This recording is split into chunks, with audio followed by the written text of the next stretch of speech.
Hello, I'm Luca, a 3D pen creator, and I'm also a big Eagles fan. So I decided to make an Eagles helmet with my 3D pen. This could be the world's first 3D pen mini Eagles helmet, but I'm not going to claim it because someone somewhere already did it. Probably. Yes, I said mini. Maybe I got you with the thumbnail, but it's very small. This took me over 2.5 weeks to make and 80% of a new roll of filament. I can't imagine how long it would take to make a full-size helmet. I don't typically make objects like this with my 3D pen because it's very difficult and you need to be technical, but I'm trying to improve my 3D pen skills. I made a few mistakes which you'll see, but I think it turned out pretty well. I can see my skills improving every new project. I had an idea how to make this in my head, and it was to make two sides and connect them with filament. Speaking of filament, like I said in the beginning of the video, this used up 80% of my filament from my brand new roll, and that's because I didn't skimp out on the filling process like I usually do, so this is very durable. This also generally takes a really long time, but what made it even longer for me was that my 3D pen was not working properly at all. It would randomly stop. On the bright side, since I took my time making the frame, when I saw a dip in the frame, I just heated it up with a lighter and adjusted the filament. Then it was time to fill it in. If you're unfamiliar with 3D pen projects, filling it in is basically what it sounds like, and it takes the longest time out of anything, and this is the part I dislike the most. It took me almost 4 hours to fill this frame in with my broken 3D pen.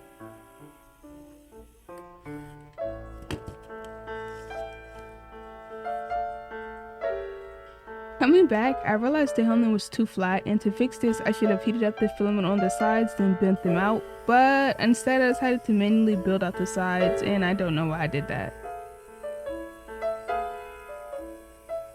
This ended up using a lot of filament and also a lot of time, but when I'm working on these projects I'm watching really long YouTube videos about miscellaneous topics like flowers and cartoons.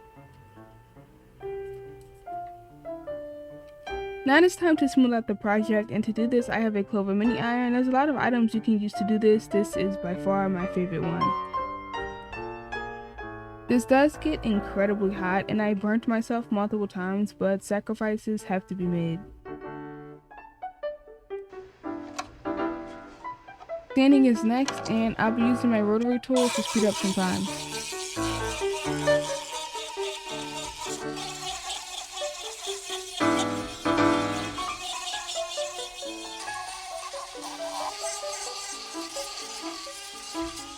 Since the rotary tool leaves marks, I do go back and hand sand everything. You could hand sand the whole entire thing, and that's what I did before I got the tool. Now that mess is cleaned up, it's time to make the inside part of the helmet. I made this helmet into two separate parts. I started this helmet before the Eagles won Super Bowl 59, and this is my 59th YouTube video on my channel. I lied, it's actually my 40th, but that was very believable. I started to build up the detail of the helmet, and I didn't measure a single thing, so it's not accurate at all. I did attempt to measure, but it's round and was doing roundy things I simply didn't have the time for. For instance, this part of the helmet should have been a little bit lower. Then I smoothed out all the details and did my best to blend it into the helmet. Next was adding all the parts that I made onto the helmet.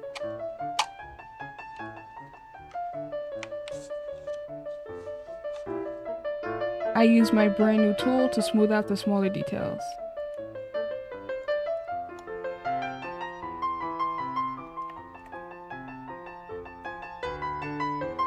I originally got this tool because it came with a hot knife tip, which I was going to use to cut the helmet in half to smooth out the insides, but I realized when cutting the holes out for the helmet that this wasn't going to work.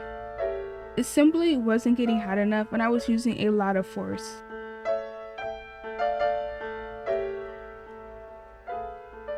Not wanting to stab myself with a hot knife with hot plastic on it, I eventually went back to the previous tip.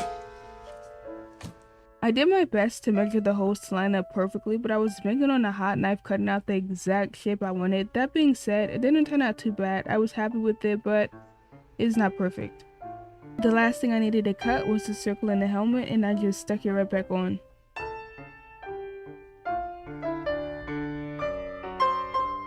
Now, for the mask of the helmet, I thought using a paintbrush would work, but removing the rod from it was quite difficult, so I ended up doing something different and changing the design completely. What I did was cut the rod in half when I took it off the paintbrush. This gave me one good side every time, and since you won't see the back, who would ever know?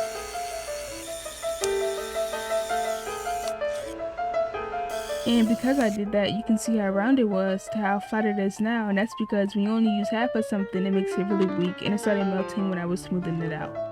It doesn't look terrible from the sides at least. The final step was making the wings, and I only made the wings separately because I didn't want to paint them on the helmet. Fun fact, I made the wings after they won a Super Bowl and was highly motivated to finish the project, but that didn't last long.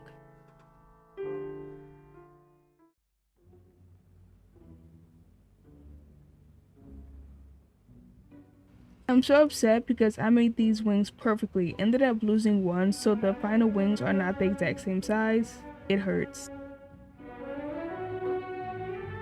To make this project smoother, I'll be using spackle paste. This isn't my favorite, but it's what I had at the time and it's the only way I could think of to smooth out the inside of the helmet.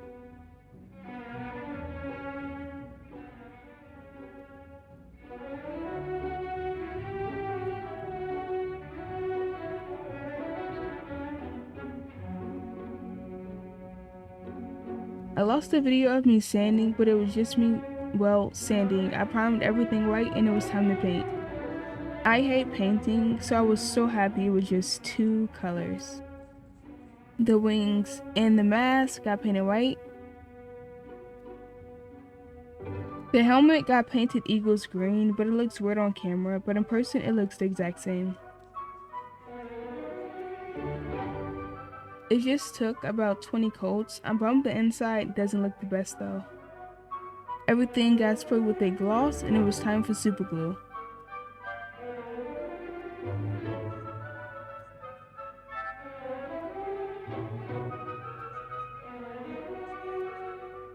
Overall, I think it's very nice, and when I think about how I made this with lines of plastic, the small problems don't seem that bad. That's all for today's video.